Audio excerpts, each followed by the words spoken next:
O mecânico tinha gastado R$ 4.000 tentando descobrir o defeito. Nenhum scanner achou nada. E o dono do carro aparecia todo dia para humilhar na frente dos clientes. Foi quando um velho sem teto parou na porta e disse: "Eu sei o que está errado nesse carro. E não é defeito. Alguém colocou isso aqui de propósito." O mecânico riu. Os funcionários riram. Só o velho não riu, porque ele sabia exatamente o que ia encontrar lá dentro. O bairro industrial acordava cedo. Antes do sol aparecer direito, os primeiros caminhões já passavam pela rua de paralelepípedo, e as persianas das oficinas começavam a subir uma por uma, com aquele barulho de metal que anunciava mais um dia igual ao anterior. Era um bairro de trabalho, sem enfeite, sem pressa de parecer o que não era. Seu Antônio acordava antes de todo mundo. 68 anos. Corpo magro endurecido por anos na rua, cabelo grisalho que ele penteava com a mão toda manhã antes de qualquer coisa. Dormia num galpão abandonado, a 3 ruas da avenida principal, num canto que o segurança noturno fingia não ver, porque o velho nunca dava problema. Tinha uma mochila de lona desgastada onde cabia tudo que era seu. Uma muda de roupa dobrada com cuidado, uma garrafa d'água, 2 documentos envoltos em plástico transparente e um caderno espiral com a capa gasta e as bordas amassadas, preso por um elástico. O caderno ele nunca largava. Debaixo do braço, dentro da mochila, na mão. Estava sempre em algum lugar do corpo. Quem olhasse de longe acharia que era qualquer caderno. Quem olhasse de perto veria que cada página era coberta de anotações técnicas em letra miúda e firme, esquemas de circuitos, diagramas de sistemas elétricos, observações com datas que remontavam a décadas atrás. Ninguém olhava de perto. Seu Tó, como chamavam os poucos que tinham paciência de falar com ele, circulava pelo bairro industrial havia tanto tempo que virou parte da paisagem. As pessoas olhavam para ele do mesmo jeito que olhavam para os postes e para os bancos de praça. Viam, registravam e seguiam em frente. O dono da padaria deixava o pão que sobrava na sacola do lado de fora às 6 da manhã. A mulher da quitanda às vezes chamava para varrer a calçada em troca de almoço. O resto do bairro não oferecia nada e não esperava nada. Seu Tó não reclamava. Fazia muito tempo que tinha parado de reclamar de qualquer coisa. O dia dele tinha uma rotina que ele mesmo construiu sem que ninguém pedisse. Acordava, dobrava o cobertor fino que usava para dormir, arrumava a mochila, passava o rosto com água na torneira externa do galpão. Depois, caminhava. Percorria as ruas do bairro no mesmo trajeto de sempre, parando nos mesmos pontos, observando o movimento com a atenção quieta de quem não tem pressa, e por isso enxerga o que os outros perdem. Foi nessa caminhada, numa manhã de terça-feira sem nada de especial, que seu Tó parou na frente da Pinheiro Mecânica. Não era a primeira vez que passava por ali. Tinha passado centenas de vezes. Mas naquela manhã, o portão estava aberto e no centro da oficina havia um Audi Q5 com o capô levantado e um mecânico de macacão azul ajoelhado na frente do motor com um aparelho na mão e uma expressão que seu Tó reconheceu de longe. Era o rosto de alguém que estava procurando uma coisa e não encontrava. Ele ficou parado na calçada por uns 2 minutos, olhando, não para o mecânico, para o carro. Havia algo no jeito que o motor tinha sido ligado e desligado momentos antes. Seu Tó tinha passado justamente naquele momento, ouvido o motor falhar e apagar de um jeito específico, que acordou alguma coisa dentro dele. Uma atenção técnica que ficava adormecida a maior parte do tempo, mas nunca desapareceu de fato, como um músico que para de tocar, mas nunca deixa de ouvir. Ele foi embora sem falar nada, mas voltou no dia seguinte e no dia depois. Por 3 dias consecutivos, passava na frente da oficina na hora em que o Audi Q5 estava sendo testado, ouvia o motor falhar. e ficava 2 ou 3 minutos parado na calçada antes de continuar o caminho. No quarto dia, entrou. Um jovem de 19 anos, ajudante da oficina, foi o primeiro a notar. Menino de rosto aberto e jeito direto, que usava um boné virado para trás e tinha o hábito de oferecer o que tinha para quem precisava, sem transformar isso em discurso. Já tinha separado marmita para seu Tó algumas vezes, sem que ninguém pedisse e sem que ele pedisse de volta. "Posso te ajudar?" o menino perguntou, chegando perto. "Pode me dar uma água?" Seu Tó respondeu. O menino foi buscar sem hesitar. Trouxe uma garrafa gelada. Seu Tó bebeu devagar, de pé na entrada, com os olhos passeando pelo interior da oficina. Os 2 mecânicos mais velhos no fundo nem levantaram a cabeça. O dono da oficina, o Almir, 54 anos, homem feito de trabalho e pouca conversa, estava embaixo de um carro e não viu o velho entrar. Seu Tó terminou a água. Devolveu a garrafa. Olhou para o Audi Q5 por um momento mais longo do que parecia necessário e foi embora. Na manhã seguinte, voltou, dessa vez sem pedir água. Ficou parado na entrada, esperou o Valmir aparecer e, quando o mecânico virou na direção da porta, disse com uma voz baixa e direta: "Eu quero olhar aquele carro." O Valmir parou. Olhou para o velho de cima a baixo, as roupas surradas, a mochila nas costas, o caderno debaixo do braço, o rosto de homem que dormia na rua. "Aqui não é lugar de descanso, amigo. Desculpa." "Não vim descansar." Seu Tó respondeu sem alterar o tom. "Vim olhar o carro." Um dos mecânicos mais velhos soltou uma risada curta. O outro desviou o olhar. O Almir cruzou os braços. "Que carro?" "O Audi Q5. O que está parado há semanas, sem ninguém descobrir o problema." O silêncio que veio depois durou talvez 3 segundos. O Almir abriu a boca para responder, mas o menino, Dinho, esse era o nome dele, falou antes, do fundo da oficina. "O Almir, deixa ele olhar. A gente já tentou tudo." O Almir olhou para o ajudante. Depois olhou para seu Tó, e na expressão do velho, por baixo de tudo, havia uma calma que não era de quem estava chutando. Era de quem sabia. "Volta amanhã", o Almir disse por fim. Seu Tó assentiu. Virou as costas e foi embora pela rua de paralelepípedo, mochila nas costas, caderno debaixo do braço, sem pressa. O que ninguém naquela oficina sabia ainda era que o homem que estava saindo pela porta tinha passado 20 anos diagnosticando falhas em linhas de produção inteiras, e que o som daquele motor falhando tinha dito a ele, em 3 dias de escuta, uma coisa que nenhum scanner tinha conseguido registrar. O Almir Pinheiro tinha construído a Pinheiro Mecânica tijolo por tijolo, sem herança e sem atalho. 30 anos naquele mesmo endereço. As paredes carregavam o tempo, diplomas técnicos emoldurados com fita crepe, fotos antigas com clientes que viraram amigos, e uma placa de madeira desbotada bem na entrada que dizia: "Aqui o carro entra doente e sai curado." Não era um homem de discurso, o Almir. Era um homem de resultado. E durante 3 décadas, o resultado sempre apareceu. Até o Audi Q5 de Cássio Andrade entrar pela porta. Cássio tinha 42 anos, dono de uma pequena transportadora no mesmo bairro, e era cliente de Almir havia anos. Sempre pontual, sempre educado, sempre pagamento em dia. O tipo de cliente que o mecânico acumulava com cuidado ao longo dos anos. Quando trouxe o Audi Q5 reclamando de falha intermitente, o carro ligava, rodava, apagava sem motivo aparente. O Almir não imaginou que aquilo ia durar mais do que uma semana. Mas durou. E foi crescendo. Todos os scanners apontavam a mesma coisa: nada. Motor saudável, elétrica limpa, combustível circulando.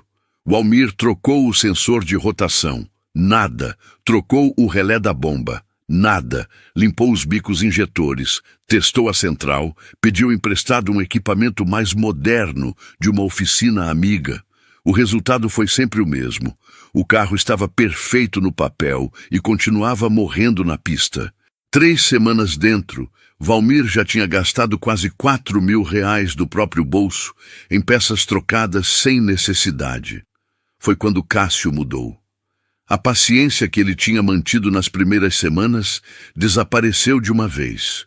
E o que veio no lugar não era a raiva comum de cliente frustrado. Era algo mais frio, mais calculado, que Valmir só foi entender direito depois. Cássio passou a aparecer todos os dias, sempre no horário de maior movimento, sempre com voz alta o suficiente para os outros clientes ouvirem. 30 anos de oficina e não descobre o defeito de um Audi Q5? Disse numa manhã de segunda, com 2 clientes esperando na calçada. Valmir, embaixo de outro carro, respondeu sem sair de baixo. Estou trabalhando nisso, Cássio. Trabalhando, Cássio repetiu com um sorriso que não tinha nada de amigável. Já são quase 4 semanas trabalhando. Os clientes na calçada ouviram. Um deles não voltou na semana seguinte. Valmir não precisou perguntar o motivo. Dinho via tudo e ficava quieto. Tinha 19 anos e 4 meses de oficina aprendendo tudo do zero, e admirava o Valmir com a lealdade de quem ainda acredita que as pessoas certas sempre vencem. Ver o patrão engolindo humilhação sem poder responder era uma coisa que ele não conseguia assimilar direito. Separava a raiva para dentro e seguia trabalhando. Foi Dinho quem lembrou de seu Tó naquela tarde. Estavam no fim do expediente, a oficina quase vazia, o Audi Q5 parado no centro como sempre. Valmir enxugava as mãos no pano com aquela expressão fechada de quem carrega peso demais, há tempo demais. Aquele velho pediu para olhar o carro hoje de manhã. Dinho disse sem olhar para o patrão. Eu sei. Você mandou ele embora. Ele é morador de rua, Dinho. E a gente já tentou tudo que tinha para tentar. O menino finalmente olhou para Valmir. O que a gente perde em deixar ele olhar? Valmir jogou o pano na bancada. Ficou em silêncio por um momento, olhando para o Audi Q5. Era uma pergunta que não tinha resposta boa. Deixar um morador de rua mexer num carro de cliente era o tipo de coisa que, se alguém soubesse, virava mais uma história para destruir o que restava da reputação da oficina. Mas não deixar era continuar exatamente onde estava, sem resposta, sem saída, com Cássio aparecendo todo dia para apertar mais um pouco. Manda ele entrar amanhã, Valmir disse por fim, mas fica do lado. Dinho assentiu. Não comemorou, não sorriu, só guardou aquilo como quem guarda uma coisa importante. Na manhã seguinte, seu Tó apareceu no horário em que sempre aparecia, como se soubesse que a resposta ia ser diferente dessa vez. Dinho estava na porta esperando. Acenou com a cabeça. Seu Tó entrou sem cerimônia. Deixou a mochila encostada na parede, colocou o caderno na bancada, com cuidado. Os 2 mecânicos mais velhos pararam o que estavam fazendo para olhar. Um deles cruzou os braços. O outro deu uma risada curta, baixinho, para o colega ao lado. Seu Tó não olhou para nenhum dos 2. Ficou parado na frente do Audi Q5 por quase 2 minutos. Só olhando, sem tocar, sem se abaixar, sem pedir nada. Os olhos percorrendo o carro de um jeito que não era de curioso. Era de quem está lendo alguma coisa que os outros não conseguem ver. Abre o capô, pediu. Valmir abriu. Tem uma lanterna boa? Valmir pegou a sua, a melhor que tinha, e entregou sem comentar. Seu Tó pegou sem agradecer, não por grosseria, mas com a naturalidade de quem está concentrado numa tarefa e o resto do mundo pode esperar. O que veio a seguir foi diferente de tudo que aquela oficina tinha visto naquelas semanas. Nenhum aparelho, nenhum scanner, nenhuma consulta a manual. Só as mãos, os olhos e uma memória técnica que décadas na rua não tinham conseguido apagar. A oficina foi ficando quieta aos poucos, sem que ninguém combinasse ficar quieto. Dinho encostou na parede com os braços cruzados, olhos fixos no velho trabalhando. Valmir ficou parado perto do Audi Q5, sem saber ao certo o que estava esperando. Os dois mecânicos mais velhos que tinham rido pararam de rir, e então seu Tó se levantou.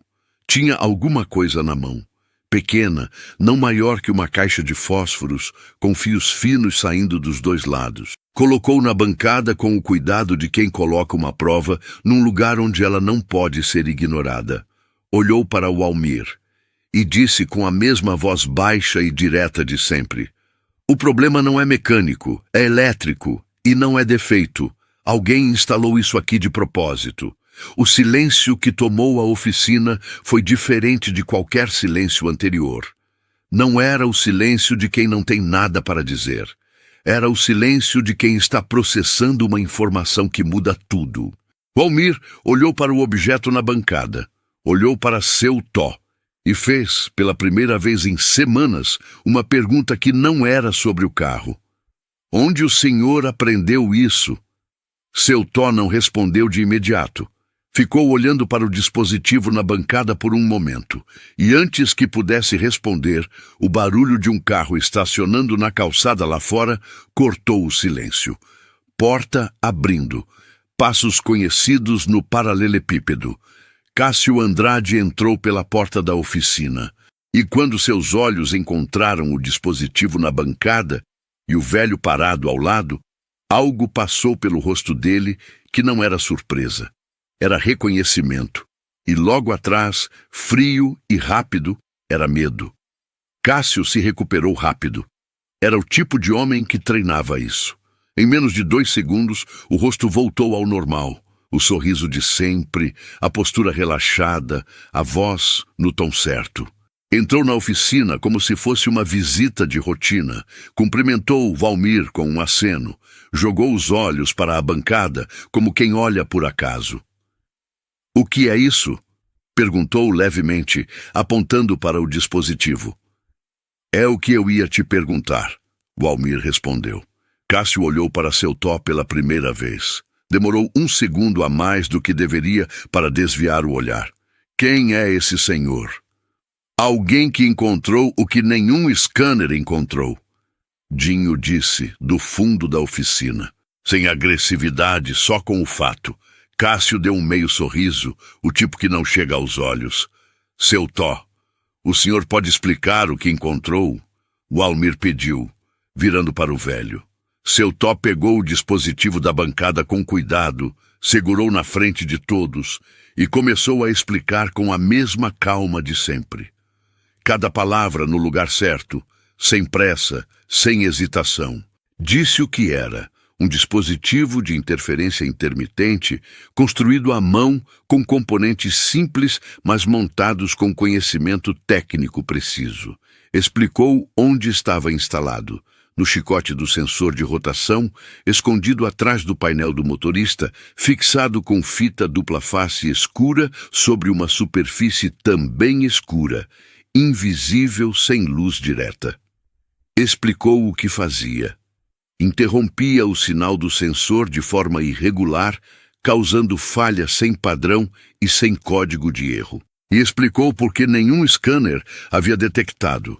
O dispositivo tinha um mecanismo simples que o desativava automaticamente quando detectava a corrente de leitura do equipamento de diagnóstico. A oficina ficou em silêncio total. Um dos mecânicos mais velhos, que tinha rido 2 dias antes, estava parado com a chave na mão, olhando para seu Tó com uma expressão que não sabia bem como se chamar. Quem colocou isso aqui precisou ter acesso ao carro por tempo suficiente para trabalhar sem pressa. Seu Tó concluiu, colocando o dispositivo de volta na bancada. E sabia o que estava fazendo. Walmir olhou para Cássio. Cássio olhou para o dispositivo. "Impressionante", ele disse devagar. "Mas olha, Walmir, isso pode ter sido colocado em qualquer momento. Na rua, num estacionamento. Não tem como saber quando ou por quem." "Tem como", seu Tó disse, sem levantar os olhos da bancada. "A fixação está seca, mas não ressecada. Isso foi instalado entre 30 e 60 dias atrás. E o modelo de chicote desse Audi Q5 não é acessível pelo lado de fora do carro. Precisa abrir o painel por dentro. Alguém que conhecia esse modelo específico." O silêncio voltou. mais pesado dessa vez. Cássio respirou fundo pelo nariz. Quando falou de novo, o tom tinha mudado, ainda controlado, mas com uma tensão por baixo que não estava lá antes. Valmir, posso falar com você um minuto? Disse, inclinando a cabeça para o lado, indicando o fundo da oficina. Valmir foi. Os dois se afastaram. Seu Tó ficou na bancada. Dinho ficou onde estava, mas prestou atenção em tudo. A conversa durou menos de 2 minutos. Cássio falou baixo, Valmir ouviu com o rosto fechado. Quando voltaram para perto da bancada, Valmir estava diferente, quieto demais. Dinho percebeu. Seu Tó também. Tá bem, Valmir disse para ninguém em específico. A gente vai registrar isso como uma anomalia encontrada, guardar o componente, e eu entro em contato com o senhor Cássio, quando tiver mais informação. Cássio assentiu, satisfeito demais para esconder. Melhor assim, sem precipitação, e foi embora. Passos tranquilos no paralelepípedo, porta do carro abrindo e fechando, motor arrancando. Sumiu na rua, como se tivesse saído de uma reunião de negócios qualquer. A oficina ficou em silêncio por um momento. Então Dinho olhou para Valmir. E que ele falou para você? Valmir demorou para responder. Quando respondeu, foi olhando para a bancada, não para o menino. Disse que não compensa se envolver, que registrar ocorrência vai virar problema, vai atrasar a devolução do carro, vai aparecer no nome da oficina. Pausa. Disse que vai pagar pelas peças trocadas, me dá o carro de volta, e a gente esquece o assunto. E você vai esquecer? Dinho perguntou. Valmir não respondeu de imediato. Seu Tó, que estava parado na bancada ouvindo tudo sem comentar, pegou o caderno, abriu numa página qualquer e disse, sem olhar para ninguém: homem que oferece dinheiro para esquecer prova é homem que sabe que a prova vale mais do que o dinheiro. A frase caiu no meio da oficina como pedra n'água. Valmir ficou olhando para o dispositivo na bancada, para aquela coisa pequena, discreta, que tinha custado a ele semanas de prejuízo, de clientes perdidos, de noites mal dormidas, de humilhação engolida na frente de todo mundo. O que eu faço com isso? Perguntou. A voz saiu mais baixa do que pretendia. Seu Tó fechou o caderno. Você tem a prova, agora precisa de alguém que saiba usar. Foi a frase mais longa que o velho tinha dito em semanas. E foi o suficiente. Valmir pegou o dispositivo da bancada, embrulhou num pano limpo e guardou na gaveta com chave. Depois ficou parado por um momento, olhando para a placa desbotada na parede. Aqui o carro entra doente e sai curado. 30 anos naquela rua, 30 anos naquele chão. Não ia terminar assim. O que o Valmir ainda não sabia, e seu Tó também não, ainda, era que Cássio já estava no telefone enquanto saía pela rua, falando com alguém em voz baixa e rápida, e que a estratégia que ele tinha usado para destruir a oficina estava prestes a ser trocada por uma muito mais perigosa: apagar seu Tó da história completamente. 2 dias depois, Cássio voltou. Dessa vez com um homem ao lado. 50 e poucos anos, terno escuro, pasta de couro, cabelo bem penteado. Tipo de figura que não combinava com rua de paralelepípedo, nem com cheiro de óleo de motor. Entrou na oficina olhando para os lados como quem está avaliando um terreno, não fazendo uma visita. Cássio apresentou o homem como Dr. Henrique, perito técnico automotivo. Disse que tinha contratado uma avaliação independente para entender melhor o que tinha sido encontrado no carro. Valmir ficou parado na frente dos dois, sem dizer nada por um momento. Dinho, no fundo da oficina, trocou um olhar rápido com seu Tó, que estava na cadeira perto da porta com o caderno no colo. O velho não se mexeu. Só observou. O perito abriu a pasta, tirou um formulário já preenchido e colocou na bancada com a naturalidade de quem está entregando um documento esperado. Valmir se aproximou para ler. Dinho foi chegando devagar pelo lado, sem que ninguém pedisse. O laudo descrevia o dispositivo com precisão técnica, explicava o mecanismo, o funcionamento, o tipo de interferência causada. Era correto em quase tudo. Mas havia uma diferença fundamental em relação ao que tinha acontecido de verdade naquela oficina. O documento não mencionava seu Tó em nenhuma linha. A descoberta estava atribuída à análise técnica solicitada pelo proprietário do veículo, Cássio Andrade, como quem identificou o problema. Cássio Andrade como vítima da sabotagem. Dinho terminou de ler e ficou com os olhos no papel por um segundo a mais. Quem fez esse laudo? Ele perguntou. O doutor Henrique, Cássio respondeu, simples. Com base em quê? Dinho virou para o perito. O senhor examinou o carro? O perito ajeitou a pasta nas mãos. Examinei a documentação e o componente removido. O componente foi removido pelo seu Tó, Dinho disse, apontando para o velho na cadeira. Esse laudo não menciona ele em nenhum lugar. Cássio suspirou com a paciência de quem está lidando com alguém que não entende as coisas. Olha, Dinho, disse o nome com uma familiaridade que não tinha sido dada. Eu entendo que o senhor ali ajudou, mas um laudo técnico oficial precisa de responsável técnico habilitado. Um morador de rua não tem registro profissional ativo, não tem como assinar nada, não tem como ser citado como fonte técnica em documento que vai ser usado num processo. É uma questão prática, não pessoal. Seu Tó ouviu tudo isso da cadeira. Não se levantou. Não alterou a voz, mas havia alguma coisa no jeito que ele fechou o caderno devagar que era diferente de indiferença. Era contenção, o tipo de contenção de quem já ouviu esse argumento antes, em outras formas, a vida inteira. Com licença, Walmir disse, e o tom era novo, mais duro. Você está me pedindo para assinar um documento que apaga quem de fato resolveu o problema? Tô pedindo para você agir com bom senso, Cássio respondeu. Você quer resolver isso na justiça ou quer resolver isso logo? Porque se for na justiça, vai demorar, vai custar, e o nome da sua oficina vai aparecer em todo o documento do processo. Pausou. Assina o laudo. Eu pago tudo que você gastou, devolvo o carro e a gente fecha aqui. Walmir ficou olhando para Cássio. Dinho ficou olhando para Walmir. E então Cássio virou para seu Tó pela primeira vez de frente. Olhou para o velho de cima a baixo, as roupas surradas, a mochila velha, o caderno no colo, com uma lentidão que era calculada para machucar. Quando falou, a voz estava baixa, quase gentil, que era exatamente o que tornava cada palavra pior.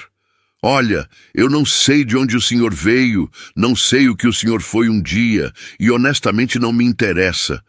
O que eu sei é que o senhor dorme na rua, não tem endereço, não tem registro ativo, não tem nada.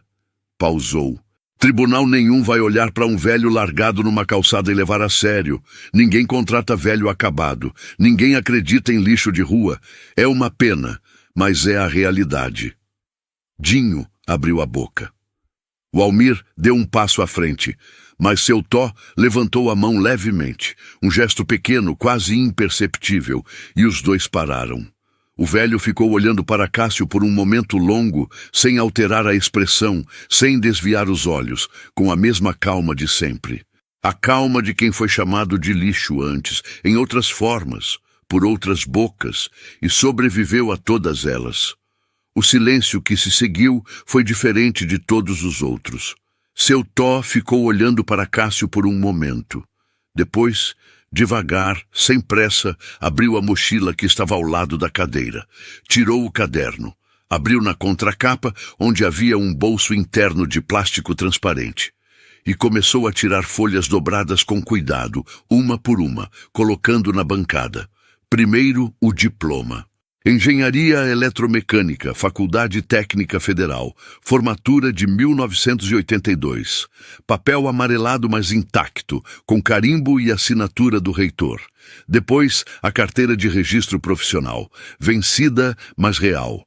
Nome completo: Antônio Ferreira dos Santos. Número de registro: especialização em diagnóstico de sistemas eletromecânicos. Depois, 3 folhas de anotações técnicas com datas, algumas de mais de 20 anos atrás, com timbres da montadora onde trabalhou. E, por último, uma foto 3x4 presa com clipe a um crachá plastificado desbotado. Um homem mais jovem, de cabelo escuro, jaleco azul com bordado no peito.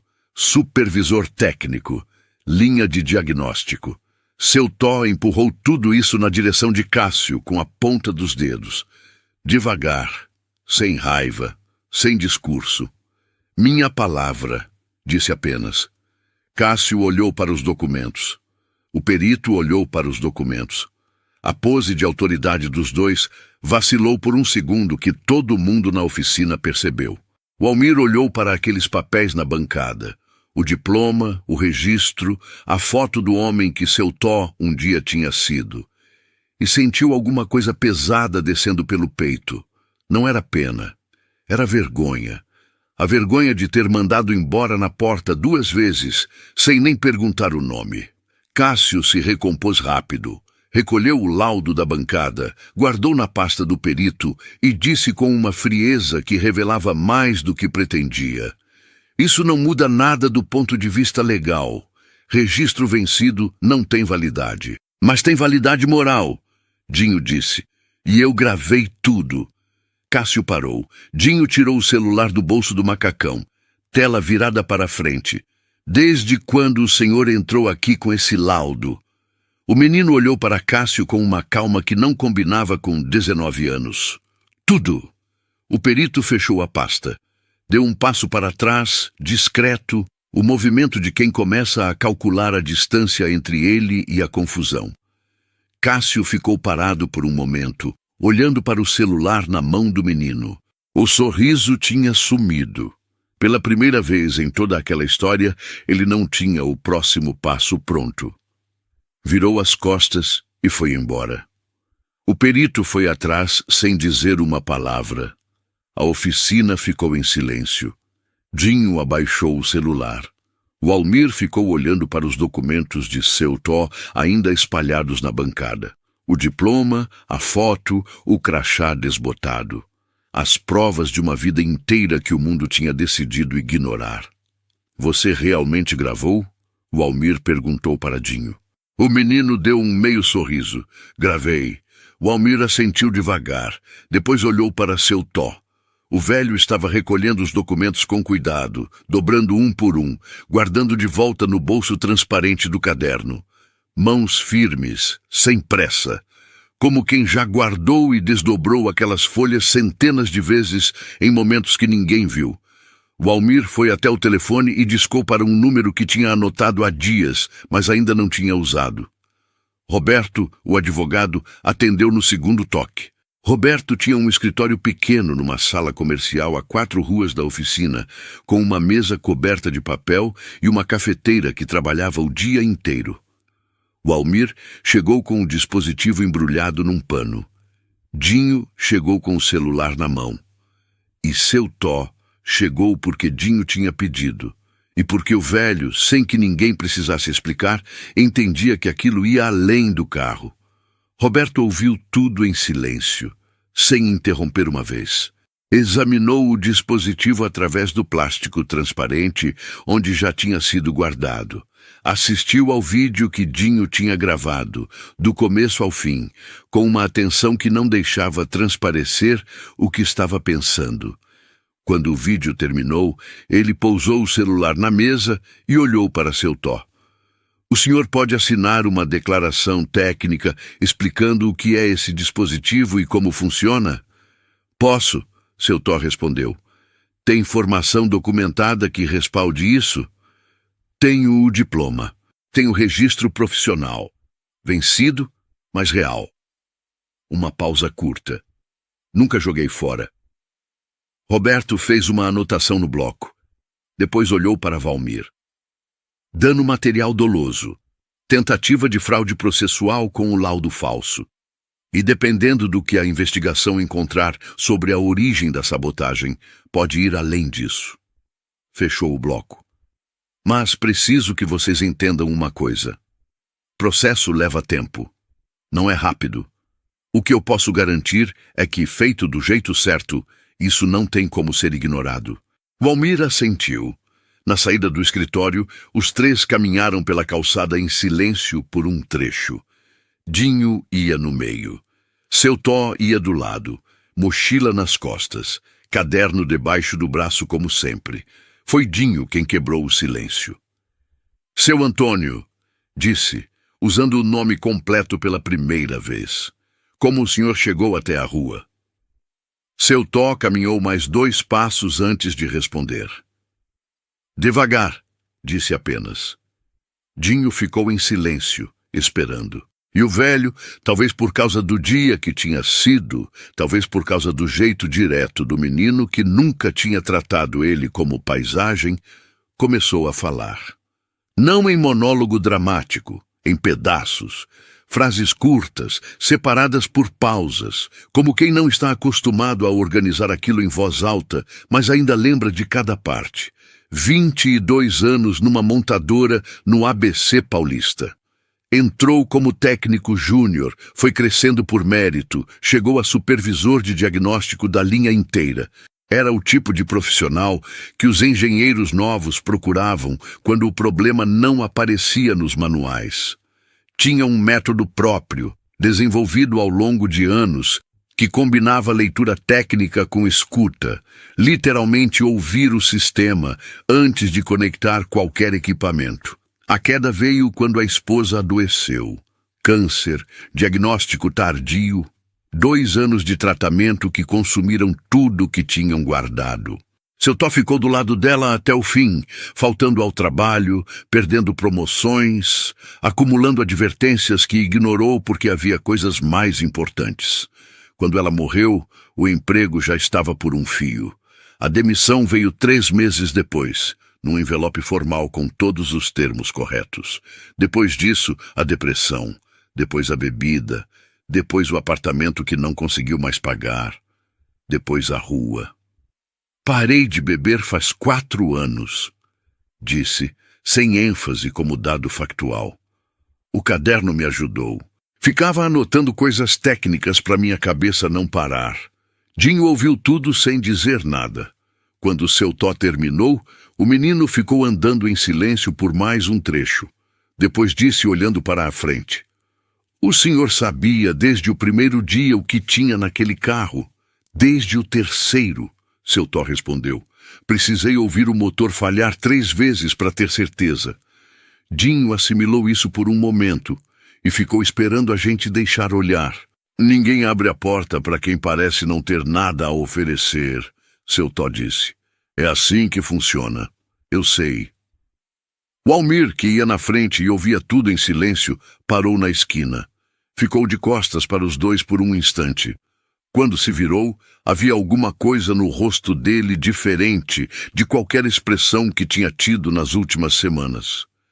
Era o rosto de um homem que está digerindo uma culpa que não sabia que carregava. Eu pedi para você ir embora 2 vezes, disse, olhando para seu Tó. Pediu? O velho confirmou sem rancor. Não devia ter feito isso. Seu Tó ficou olhando para Walmir por um momento. Depois deu um leve aceno de cabeça. Não era absolvição nem era cobrança. Era só o reconhecimento de que o que foi dito era verdade e que isso era suficiente.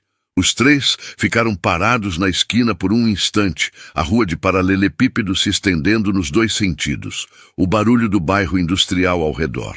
Então Dinho olhou para o celular e disse que tinha chegado uma mensagem de Roberto. O advogado tinha feito uma consulta rápida sobre a origem do laudo. O doutor Henrique, o perito que Cássio tinha trazido, tinha registro profissional ativo, mas havia 2 reclamações contra ele em processos anteriores por laudos contestados. E havia um detalhe no rodapé do documento quase imperceptível.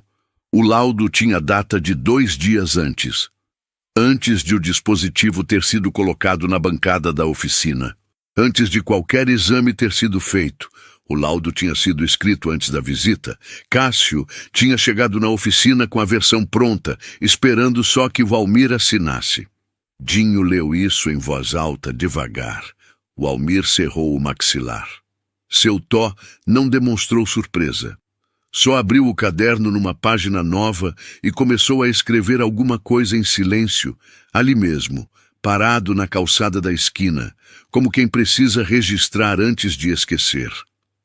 O processo tinha começado. E Cássio, que achava que tinha o controle de tudo, estava prestes a descobrir que o homem que ele tinha tentado apagar da história era exatamente a peça que ia destruir o esquema inteiro. A semana seguinte foi estranha na oficina.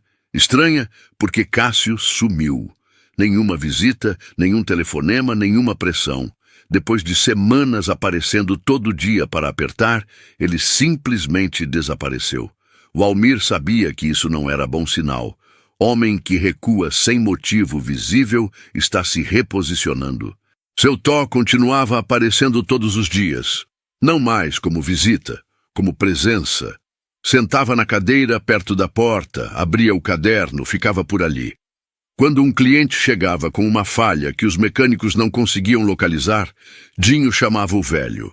Seu Tó ouvia a descrição, fazia uma ou duas perguntas e geralmente apontava o problema antes de qualquer aparelho confirmar.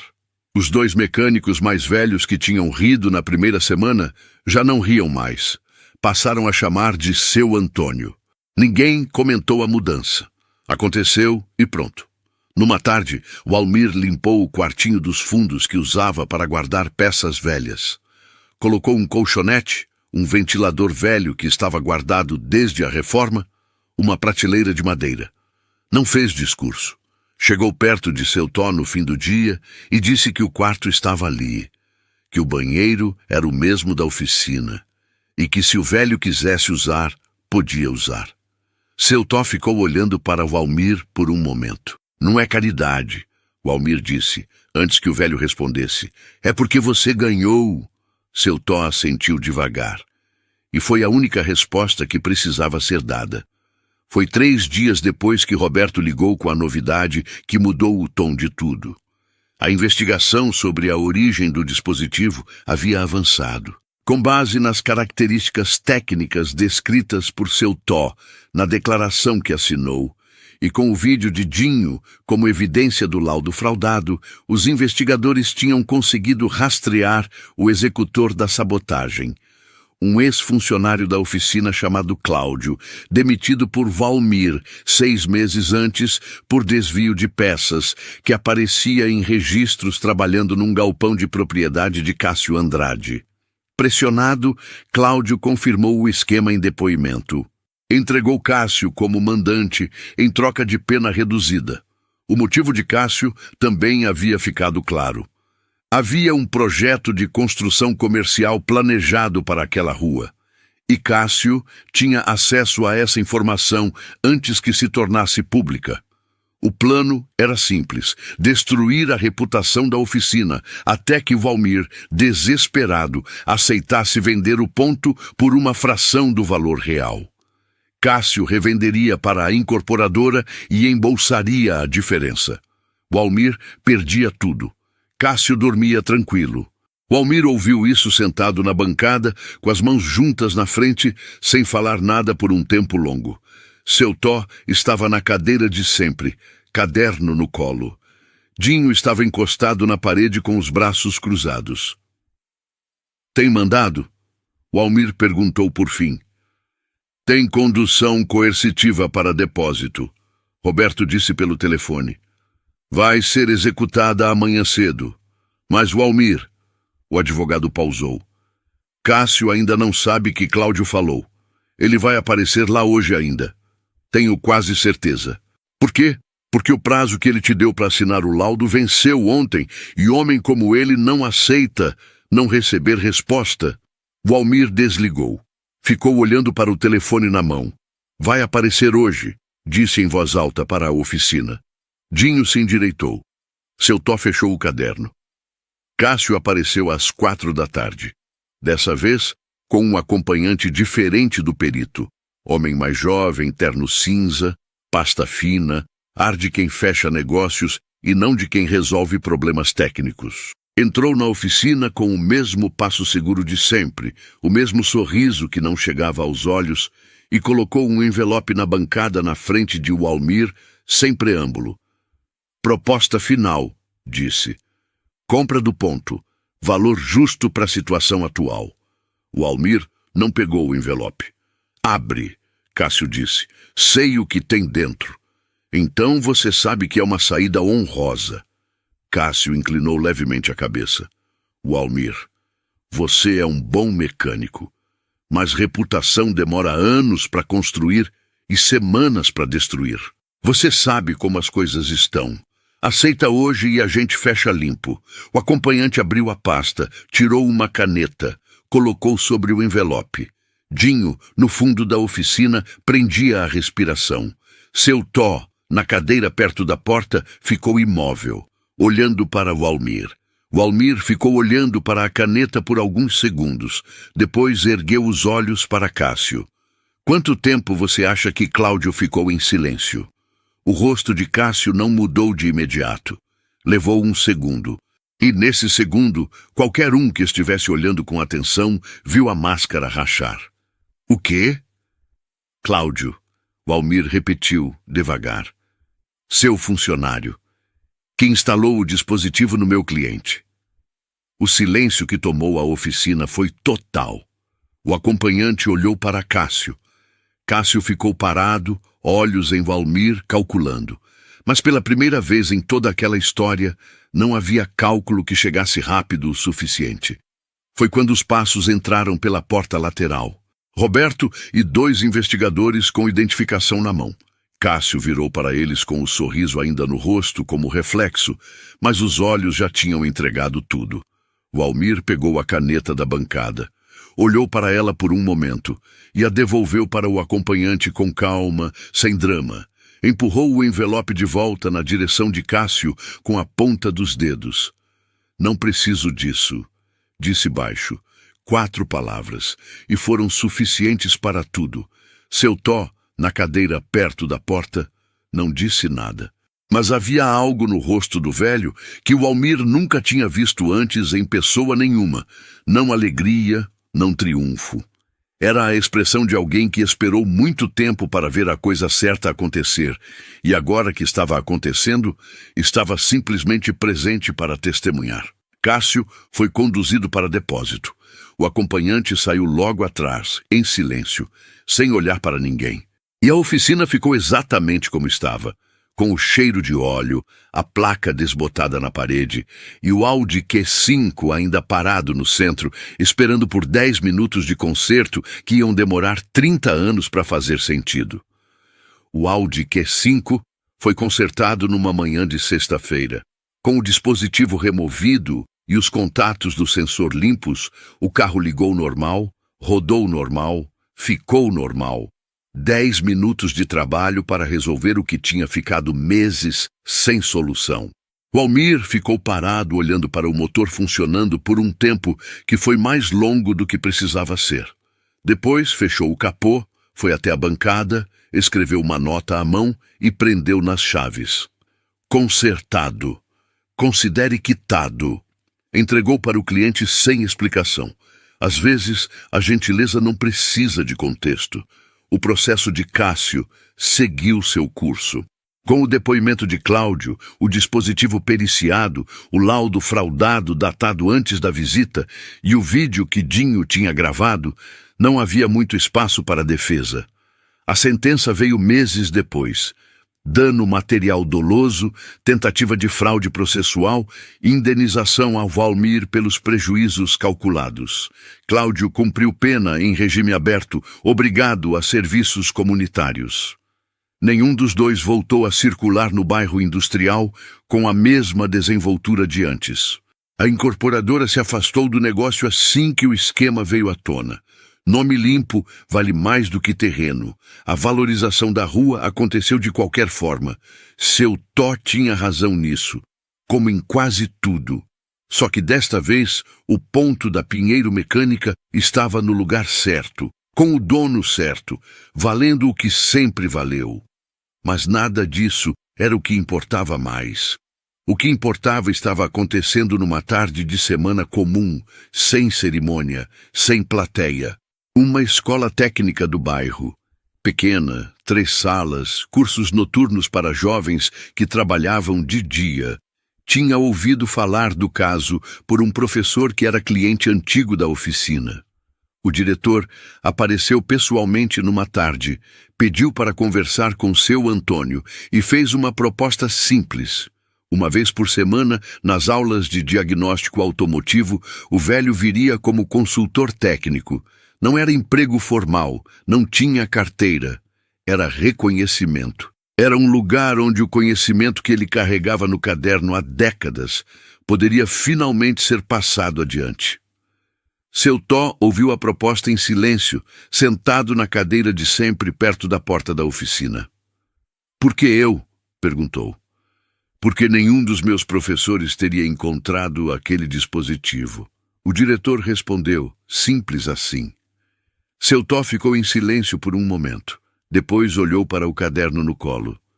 "Tá bom", disse. Dinho, que estava fingindo trabalhar no fundo da oficina e não estava fingindo coisa nenhuma, soltou o ar que estava segurando desde o começo da conversa. Virou o rosto para o outro lado antes que alguém visse a expressão que estava no rosto dele. O Almir, na bancada, continuou trabalhando sem comentar. Mas havia uma leveza nele naquele dia que os outros perceberam sem precisar nomear. As semanas seguintes foram diferentes de tudo que tinha vindo antes. Seu Antônio passou a ter horário. Chegava na oficina de manhã, ficava até o início da tarde ajudando com os casos difíceis, e às noites de terça ia para a escola técnica. Os alunos, no começo, olhavam para aquele homem velho de roupas simples com uma desconfiança que seu Tó reconhecia de longe. A mesma desconfiança com que o mundo inteiro tinha olhado para ele durante anos. Deixava passar. Começava a aula do mesmo jeito que tinha feito na oficina, sem aparelho, sem manual, só a lanterna e as mãos e a pergunta certa feita no momento certo.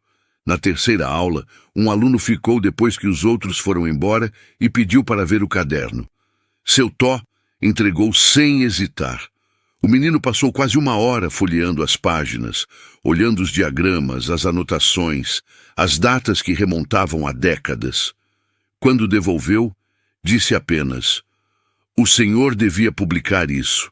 Seu Tó pegou o caderno de volta, passou os dedos na capa gasta. "Talvez", disse. Não era promessa, mas era a primeira vez em muito tempo que o futuro aparecia como possibilidade, não como peso. Na cena final dessa história, é uma manhã de semana qualquer no bairro industrial. A rua de paralelepípedo tem o movimento de sempre. A Pinheiro Mecânica está aberta, com 2 carros lá dentro e o barulho de ferramentas vindo de dentro. Seu Antônio está sentado na cadeira de sempre, perto da porta, com a rua lá fora. A mochila velha está encostada na parede, mas agora tem um quarto onde ela pode ficar. O caderno está aberto no colo, numa página nova. A caneta está na mão. Ele começa a escrever. Não se sabe o que escreve. Pode ser uma anotação técnica, pode ser outra coisa. Mas há algo naquele gesto, aquele homem, aquela caneta, aquela página em branco, que diz mais do que qualquer discurso conseguiria. Os scanners mais modernos não viram o que estava escondido naquele carro. Os mecânicos experientes não viram. O bairro inteiro não viu. Só ninguém tinha parado para olhar.